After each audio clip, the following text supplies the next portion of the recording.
Hey, Matt, thanks for joining us today. As way getting started, give us a little background on yourself. So, been in sales management for 25 years, and I've been selling to car dealers that entire time, advertising programs, so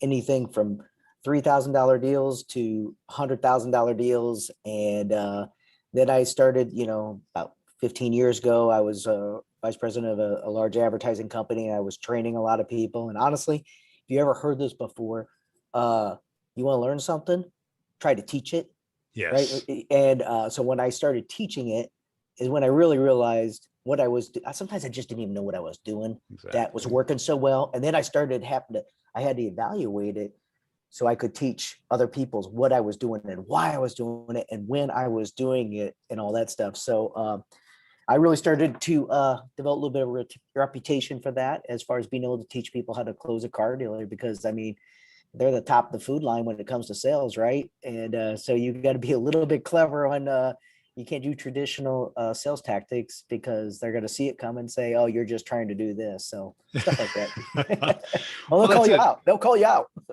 Well, they're a tough crew, right? To, Yeah, to, yeah, to yeah, get to that role, they've yeah. they've run the gauntlet. Yep, absolutely. And what got you into sales? So it's kind of a funny story. I was a finance major in college at Iowa, and I was working in Chicago after college in finance. And I'm on the computer all the time. And I'm like, man, I remember sitting there going one day in the afternoon, going, I wish, I wish I could make money talking to people instead of be looking at a computer all day long. I was like, that's sales. So I was going to a Anthony Robbins seminar, met some guys there that were selling to car dealers, and they said, hey, I think you'd be good at this. You want to give it a shot? And I was 25 years old. I said, yeah, let's give it a shot. And moved to Cincinnati, where I live now, and it got me into sales, and I never looked back. It was perfect move for me. I love everything about sales. Now, what got you into finance? Was that something your family pushed you towards, or was it just No, I'm good with numbers, and yeah? I was in college, and I was didn't know what else to get into. I found a passion for finance while I was in school. I mean, I went to school to be a coach, and in football and baseball. And after about a year of that, I started realizing in college that I was, finance. I had a passion for it, and I just did that for a while. And so I did it for 3 years out of college, and then I realized I wanted to move into sales. Yeah.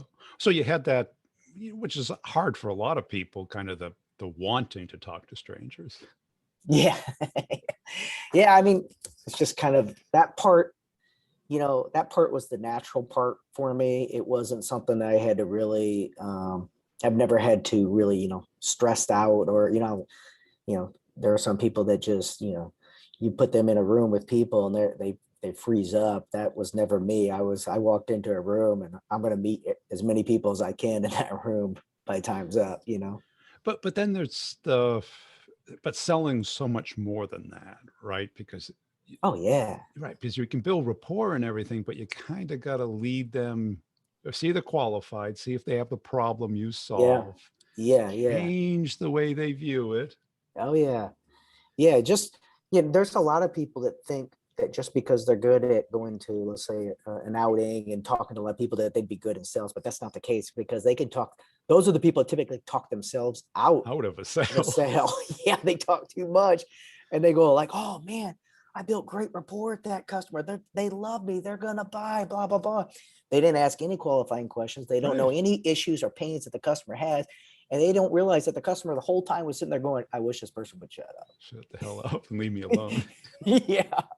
Or So they're like, oh, great guy to hang out with, and if I yeah, ever need that, I'll call you. yeah, That's not sales, that's service. To sell, or you got to kind of like get under the hood and see, yeah, do they have the problem? Do they recognize it? How can I get them to look at what we're doing? yeah, right. Because a lot of times people in sales, they talk so much, the customer doesn't even really know what the heck they do. Right. They're like, what problems of mine do you solve? What gain am I going to get out of this? How Yeah. do you fix my day-to-day operations? How they just, like I said, talk themselves out of it. So And you stayed in what I would consider, I don't know anything about it, but a pretty difficult field. Oh yeah, I mean, this is I have a book that I read a long time ago. It's called a Rhinoceros Success, and one of the key things it talks about having 2 inch thick skin. Uh, Trust me, you need to have 2 inch thick skin because I've always said selling to car dealers, a lot of people can sell them, but when things go wrong, how do you handle that?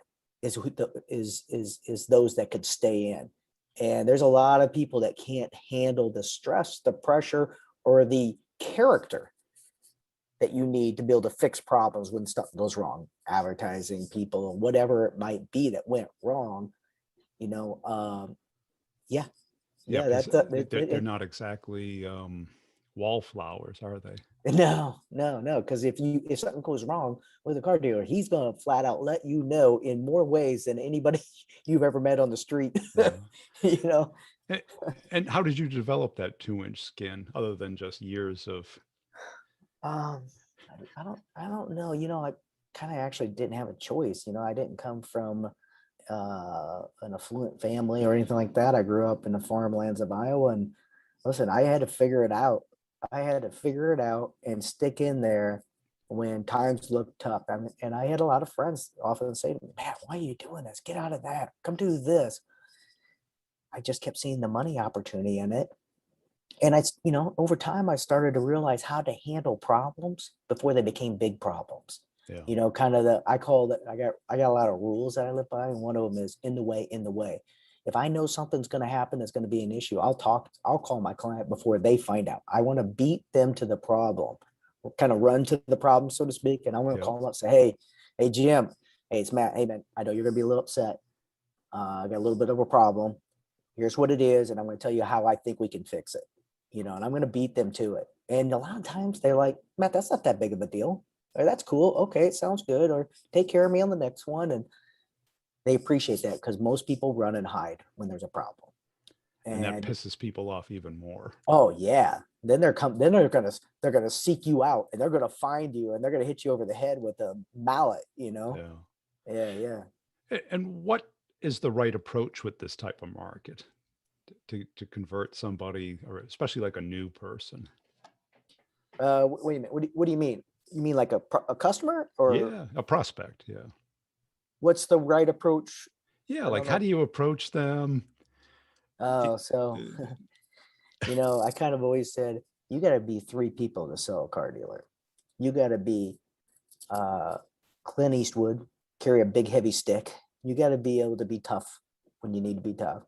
You've got to be, a Will Ferrell where you got to have a little bit of humor in you. Humor. Yeah. You can make them laugh, and then you got to be a little bit of a Gandhi where when they're all done with you, they're like, that dude kind of knows a little bit more than the average person out there.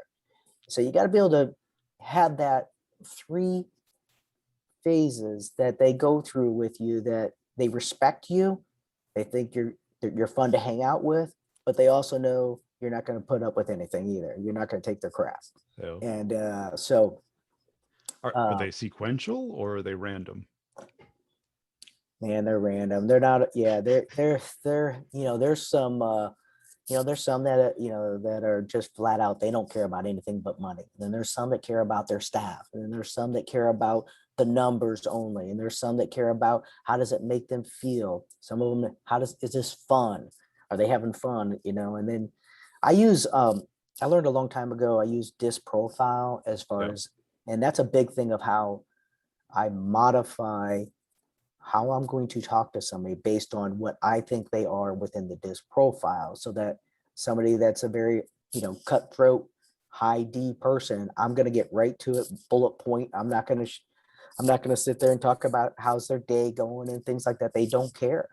Uh, Versus like if somebody is a high I, they're all about, hey, I got to make sure I like this person. It's got to be fun, and so on and so on with the S and the C. And so you got to modify how you're talking to them. That's good. A lot of people don't do that, or that they all think everyone else is just like them.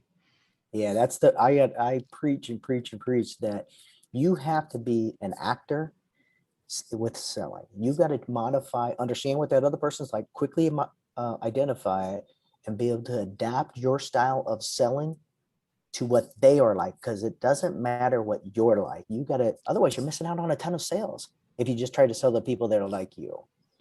Right. Because there's not many of them. Yeah, Or certainly right. not enough. Yeah, I mean, it's only a fraction of them, but let's call it 25% of the people are like you. The Yeah. rest of them are some other style. So if you can change, you can pick up, like, with in this, there, the high C is the numbers, the spreadsheet person, the analytical person. They analyze, and a lot of sales reps hate those type of customers, Right. right? Oh, I can't get to that guy. I embrace it, and I just get down to the details with them. And I go down to, this is going to be $3,426.97. And I get down to the exact detail with them, and that's music to the ears. And that's why other sales reps can't sell them, is because they don't talk the way they want to talk. Yeah. And it's all about the customer. It's not about you as a salesperson.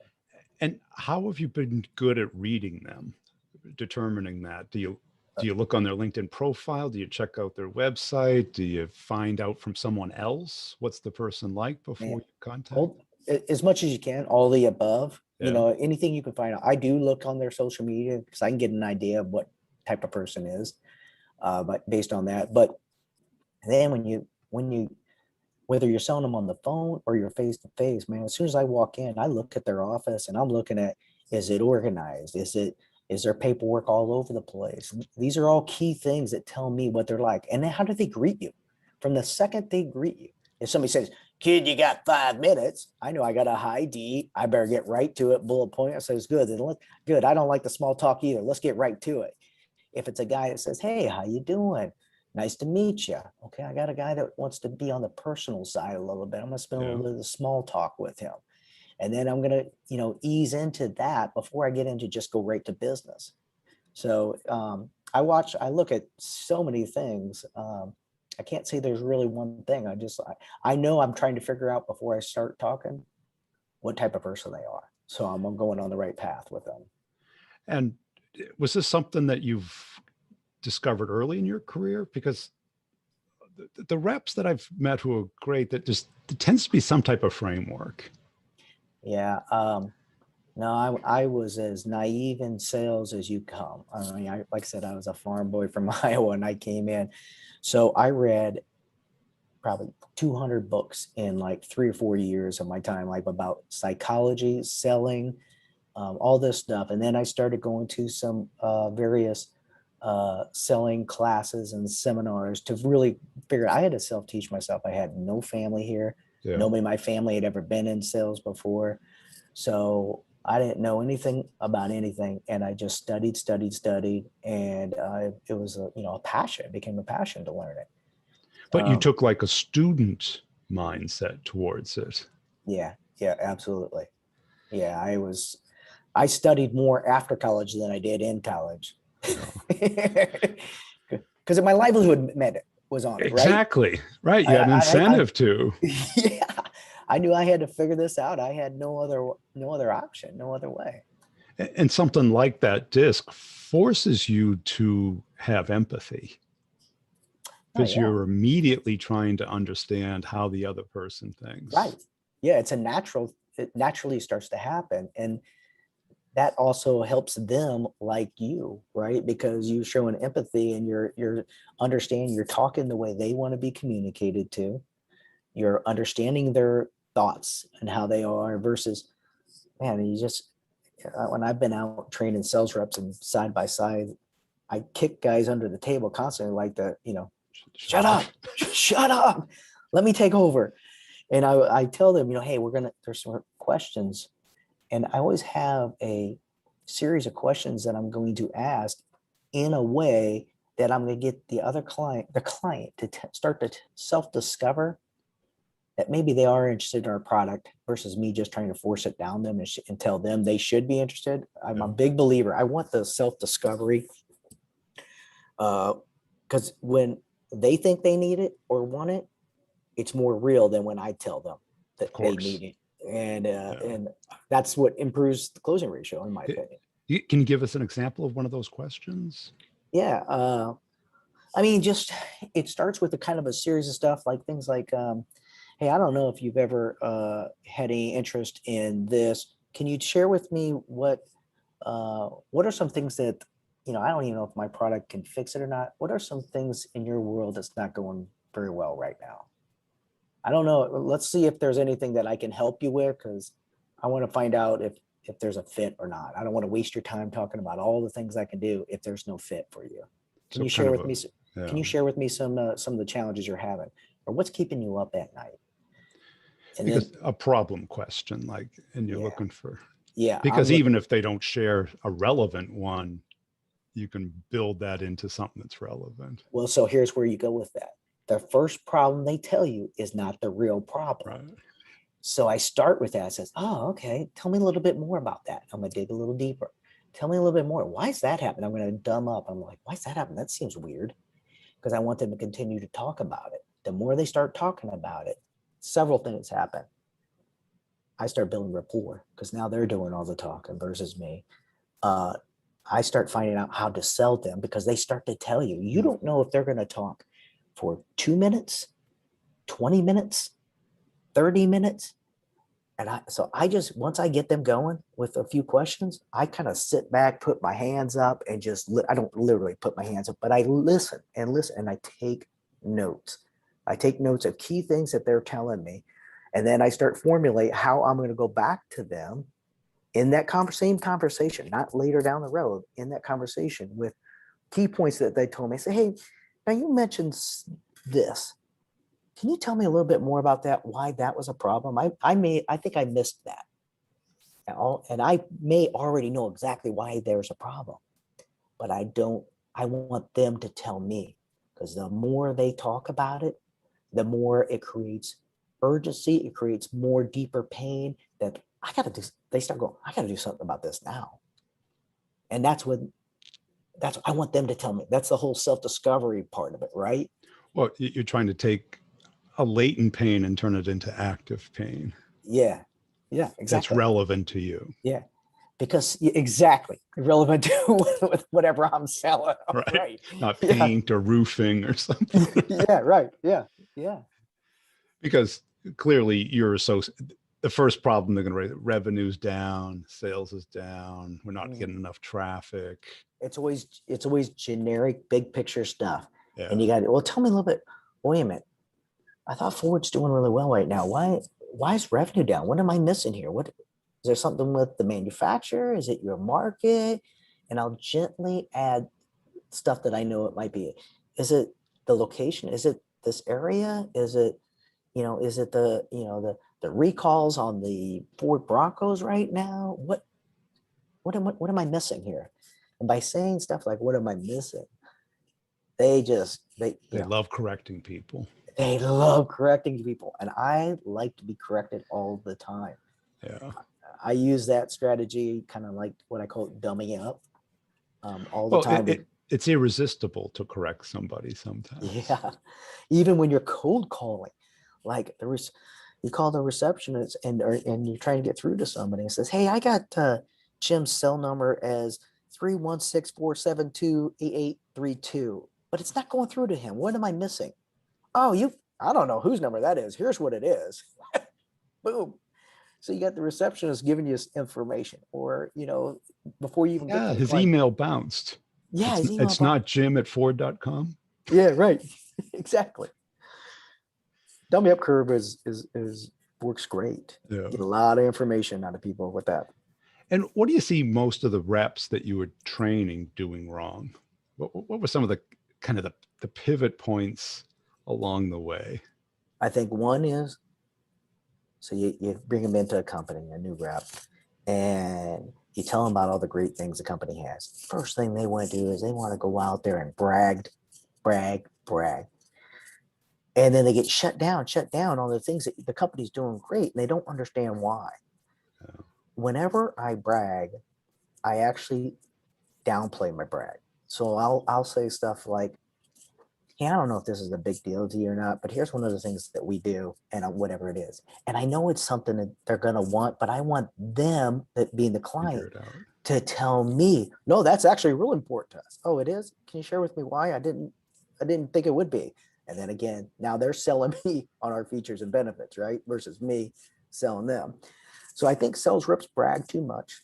My biggest like thing that I do is it's called pendulum move, where I take things away. I talk like bad about me, but good about my competition and good about my clients, staff or situation. Say, man, you guys are probably killing it right now.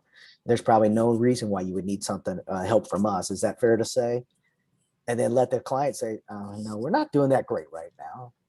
Really, it seems like to me that you guys are going good. What am I missing here? Can you, you know, so sales reps are afraid of, they're always wanting to go just positive, positive, positive. And I like to go the opposite, go negative and get the customer to tell me more about, whether it's about me. Hey, I don't know if you probably, you probably love, oh, rumor on the street is that you're in love with so-and-so being a competition of mine, that you would never, ever leave him. Is that fair to say? And can I tell you something? There's not one client has ever told me, oh yeah, I do love him. He's great. I'll never leave him. There's like, oh, well, they always back me up. They started off good. They started off good, or it's not that great. We're not married, stuff like that. Says, so yeah, but you're never going to leave him, right? Well, even if I beat him in price, you're stuck with him. You're going to like it. And then they'll start telling me, well, maybe you could beat him in price. I say, yeah, but that's not enough. What else would it be? What else would you need to know that would convince you to try another vendor? Yeah. So Pendulum, I think sales reps are so afraid of using. And how long or what techniques do you take the reps through to get them to get that? Is it just confidence, success, having a little bit of? A lot of training, going over it, role playing with them. But it doesn't work as well in role play. And I take them out. Honestly, they just got to see me do it. Yeah. Because I think sales reps are not as well learning. They learn best from belly to belly, seeing it actually happen. And then when I tell them, hey, here's what I'm going to do. And then we go in the meeting and I start using them and they see it actually work. We go out of the meeting, we get in the car, they're like, I can't believe that worked. That actually, I see now what you were talking about. Until I walk out there hand with them and do it in front of a customer and they see the reaction from the customer, I don't think they really get it. Because everyone kind of thinks selling is telling instead of selling is asking. Yeah. Selling is not, or telling is not selling. I am a big believer in that. Like, another thing I'm totally against is ABCs. Everybody talks about ABCs, always be closing. And I always say this, if you're constantly closing, then you're not selling, because you're not listening to what the customer's needs and wants are, or what they're about. You're trying to get what you want versus what does the customer want. If you focus more on what the customer wants instead of trying to close them, I can't tell you how many times I've sold something that I've never used any type of close. The reason why is because I stay focused on them. What's their needs and wants? Tell me a little bit more. What else? What else is holding you back? What other concerns do you have? They tell me. And then after I've exhausted them with that, they go, well, how do we get started, Matt? Or how soon can we do this, Matt? Well, they just close themselves, right? Nice. Because now they want it instead of you wanting it. Right. It wasn't about, I didn't make it about me. I made it about them constantly. Yeah. And that's like what you said, telling is not selling. And early in your career, did you have kind of a learning process? Did you plan each call, execute, then review it and grade it and look for distinctions? Yeah, there was times, from like I remember when I first started, I would bring a notepad, and to this day, I take a blank notepad into every conversation I go into. But back in the day, I would list like 10, 15 like quick little bullet point reminders that I made sure that I covered, or that I was questions I was going to ask in the presentation. And a lot of sales reps later on, when I would tell them to do that, they're like, I can't do that. I'm like, listen, I've never had a client ever say to me, I can't believe you're doing that.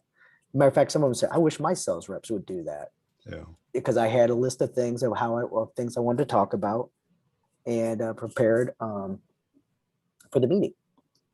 Well, plus the beauty of outside sales is you get time to prepare, but then you get that gap afterwards to reflect on it Yeah. that you Yeah. don't get at the desk, right? Yeah. Because you don't have the windshield time. Yep. So I would also, always had a little recorder, and I would, here's what I learned. Here's what I did good. Here's what I did wrong. I did that after every meeting all the time. And then at that night, I would sit there and take, okay, how do I build on this? How do I get better? Because that's another thing. A lot of sales reps will walk out of me and say, man, we crushed there. We killed it. I'm like, what could we have done better? And I would have sales reps say to me, what do you mean? What could we have done better? We killed it. We did great. We did this. I'm like, no, what could we have done? But there are always something to learn from it. And they would get argumentative with me at times. Like, I can't believe you're sitting there trying to find out what we could have done better. We just sold them. I'm like, because I'm trying to make sure every time there's a different type of client, we learn from this. So that's another thing that was hard to teach sales reps, is that there's always something to learn. Whether you got the deal or didn't get the deal, there's always something to learn. It's a performance. Because your analogy with the actor personas, they're Mm-hmm. actors. Yeah. One's a tough guy, one's a funny guy, and one's humanistic, Yeah. kinesthetic. And that reflecting on the call, especially right after it, of what you did, because what you're looking for is this tiny distinctions to get better. Yeah. And if you don't admit it can get better, how can it get better? Yeah. See, that's another thing right there. Taking personal accountability and responsibility for yourself, and saying, I got 3 kids, and 2 of them are in high school, one's younger, and they're playing sports. And same thing. Right. I talk to them like, you got to ask yourself, how can you get better? You can't blame other people. You can't blame the ref. You can't blame the coach, the team, your teammates, and all that stuff. What can you do to get better? And in sales, the same thing. And that I always say, I played a lot of sports. I always say that's what taught me to have the right mentality for selling, is because I learned a lot about, hey, like, there was months that things were tight, wasn't having a great month. And to me, that was like the fourth quarter of a basketball game, right? Hey, we're down by 8. Am I going to fold here, or am I going to still try to figure out a way to win this game with 7 minutes left? Right. That mentality is what drove me through in sales, so even in bad days, bad months, to continue on, to find a way and not give up. That's a great example, because if you don't do that, you get comfortable and you tend to get worse, not better. Mm-hmm. Or you start to believe the bad talks in your head, right? Right. Oh, it's raining. I'll go out tomorrow. Yeah. Right. It's almost 5. Yeah. Well, that's another one. Like on Fridays, everybody, sales reps cut out early, or they're mentally checked out by 1:00 on Fridays. Yeah. I always say, go strong while your competition's weak. Yes. Friday afternoon, I've made more money on Friday afternoon than any other time the rest of the week. I can tell you, I have closed more business. I think your clients are worn out a little bit. The sales reps are not going at them hard. I don't know what it all is. I just know they're all weak. And so that's why I focus and go strong. I typically don't cut out till 6:37 on Friday nights because of deals closing. It's a mentality thing. It is. This has been a great conversation, Matt. Where can people go to connect and follow you? I guess LinkedIn, Facebook, Matt Baker, Charge Forward Group.